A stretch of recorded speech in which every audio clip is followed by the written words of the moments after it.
పెద్దపల్లి జిల్లా రామగిరి మండలం ముత్యాల శివార్లో ఉన్న రోడ్డుకు ఆనుకొని ఉన్న సుందిల బస్టాండ్ దగ్గర ఉన్న ఇటుక బట్టిలో సుమారు 150కి పైగా లారీల మట్టి దిబ్బలు దర్శనమిస్తున్నా పట్టించుకునే అధికారులు. జిల్లాలో రాత్రి పగలు తేడా లేకుండా మట్టి అక్రమ తవ్వకాలు తరలింపు జోరుగా కొనసాగుతున్న తీరు.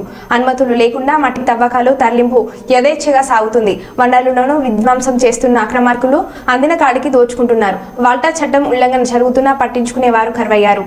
చెరువులు గుట్టలు తరిగిపోతున్నా అధికార యంత్రాంగం అటువైపు కన్నెత్తి చూడటం లేదనే ఆరోపణలు వినిపిస్తున్నాయి. ఇటుక బట్టీల వెనకాల లారీ మట్టి దిబ్బలు ఉన్నాయి. దీనిపై మైనింగ్ శాఖ ప్రత్యేకంగా దృష్టి సారించాల్సి ఉంది. రెవెన్యూ, పంచాయతీ, పోలీస్, నీటిపారుదల శాఖల అధికారులు సిబ్బంది సమన్వయంతో పనిచేస్తే కట్టడి అయ్యే అవకాశం ఉంటుంది.